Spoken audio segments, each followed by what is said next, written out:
반갑습니다. 오늘은 11월 11일 수요일입니다. 오늘 본 말씀은 역대하 8장 17절부터 9장 12절까지 말씀입니다. 오늘 이야기는 솔로몬과 후람에 대한 이야기로 시작해요. 후람이 그의 신복들에게 부탁해서 이제 솔로몬에게 어떤 지역에 가서 그 또 바닷길을 안내해주고 거기서 금을 해서 이제 금을 가져다 주는 장면이 나오게 돼요. 이것을 통해서 솔로몬과 후람이 서로 협약을 맺고 서로 이웃 나라라서 관계를 아주 좋게 하는 그런 장면으로 보여집니다. 이 하나님의 나라는 어떤 전투력으로 전쟁으로 이기지 않는, 유지되는 것이 어떤 전투를 통해서 유지되지 않는다는 것을 좀 보여주는 장면입니다.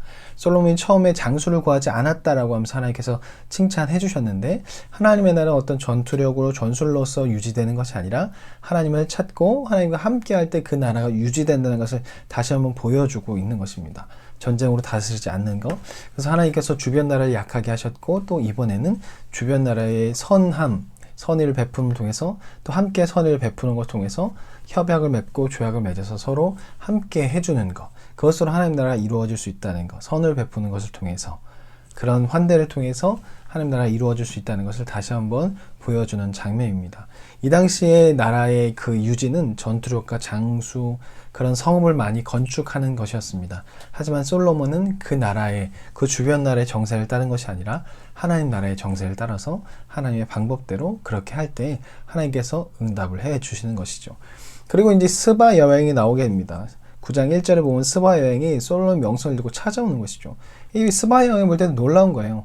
이 사람은 지금 전투력을 하지도 않고 여러 가지 있는데, 또 갑자기 이방 나라에서 아주 뛰어난 나라가 생겼고 그 나라에 왕이 있다고 하니까, 또 그 나라가 신도 잘 섬기고 또 신이 준 지혜로 나라도 잘 다스린다는 이야기를 듣고 도대체 어느 정도인가 하고 왔는데, 솔로몬 왕궁 옆에 있는 성전을 보고 더욱더 놀라는 것이죠. 야, 이렇게 신을 잘 섬길 수 있나?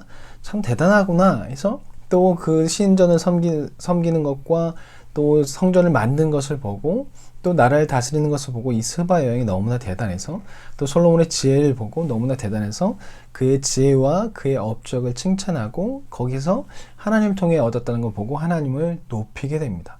그뿐만 아니라 여호와의 전에 올라가는 층계를 보고 정신이 황홀했다라고 그렇게 이야기하고 있는데, 여기서 말하고 있는 것은 이 올라라는 히브리어가 사용돼서 번제단을 올라가는 제단, 즉 하나님께 제사를 드리는 그 번제단을 이야기하는 걸로 보여집니다. 이건 무엇을 말하냐면 예배 드리는 모습을 보고 너무나 놀랐다라는 것이죠. 솔로몬과 그의 제사장들, 레위인들이 드린 그 제사가, 그 예배 모습이 너무나도 아름답고 너무나도 진실되고 그 안에 은혜가 넘쳐났다라는 것이죠. 우리가 드리는 예배의 모습이 이러야 할 것입니다. 세상 사람들이 볼 때 우리가 드린 그 예배의 모습, 이것은 성전에서의 뿐만 아니라 삶에서도 예배도 마찬가지라고 보여집니다. 삶에서도 우리가 드린 예배의 모습, 성전 안에서 드린 예배의 모습을 통해서 그것이 이제 밖에 나가서 세상 사람들이 비춰줄 때 세상 사람들과 함께 살아가는 모습이 예배 드리고 난 후에 우리의 모습일 텐데, 그 모습이 저 사람들로부터 칭찬받을 만한 모습이 되어야 한다는 것이죠. 근데 우리는 이 성전 안에서 드리는 예배의 모습이 세상 가운데 나가는데 정말 형편없는, 사람들이 엄청 욕하는 그런 모습으로 많이 나타납니다. 이것은 성전 안에서 예배를 드렸지만 그 모습이 세상에서 그대로 나타난 거기 때문에 예배는 드리지만 실제로 그 안에 하나님이 없는 것이었던 것이죠. 우리의 삶에서도 이 스바 여행이 솔로몬에게 반했던 것처럼, 솔로몬의 제사 드리는 예배 드린 모습에 반했던 것처럼 세상 사람들도 우리에게 그렇게 반해서 하나님을 노래하고 하나님을 칭찬하는 일들이 일어나야 할 것입니다. 그러기 위해서는 진정한 예배를 드려야 할 것이고, 예배를 통해서 하나님의 성품을 경험하고, 그래서 하나님의 성품이 우리를 통해서 나와야 할 것입니다. 근데 우리가 아무리 예배를 많이 드려도 그 안에서 하나님의 성품을 경험하지 못한다면, 그 모습으로 세상에 나가면 우리는 하나님의 성품으로 세상을 대하거나 사람을 대하는 것이 아니라 나의 성품으로 대하다 보니까 결국 문제가 일어나고 좋지 못한 말들과 좋지 못한 행동이 나가게 됩니다. 우리 예배, 세상 사람들이 반하고 황홀할 수 있도록 우리는 하나님을 만나는 예배를 드려야 하고, 그것을 통해서 세상 가운데 나아가야 할 것입니다. 그럴 때 세상은 하나님을 찬양하고 세상은 하나님 나라 백성인 우리를 부러워하며 우리 안에 들어오기를 소망하게 될 것입니다. 우리는 그런 사명이 있다는 것을 기억해야 할 것입니다. 그리고 성전 안에서 계속 회복이 일어나고 있습니다. 성전은 회복을 받는 곳입니다. 성전 안에서 하나님을 만나기 때문이죠. 근데 우리가 성전 안에서 회복이 일어나지 않다면, 내 삶에서 하나님을 찾아도 회복이 일어나지 않는다면 지금 우리의 삶의 모습과 또 성전에서 드리는 예배를 다시 한번 좀 점검해 봐야 할 것입니다.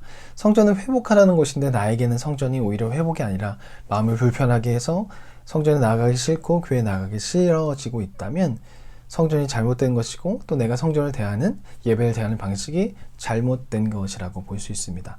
나의 예배를 다시 한번 회복해보고 우리는 우리가 드린 예배를 다시 한번 확인해 봐야 합니다. 예배 안에 하나님의 임재가 있는지, 회복이 일어나고 있는지. 그렇지 않다면 왜 이런 문제가 벌어지고 있는지 돌아봐야 할 것입니다. 돌아보지 않은 채 계속 예배를 드린다면 우리는 점점 불만만 늘어나게 되고 좋지 못한 예배를 드리게 될 것입니다. 그 예배, 좋지 못한 예배, 회복이 없는 예배를 드리다 결국 이스라엘 백성은 패망하게 되었습니다. 결국 하나님을 떠났고 하나님 말씀대로 사는 것을 관심조차 안 가졌기 때문이죠.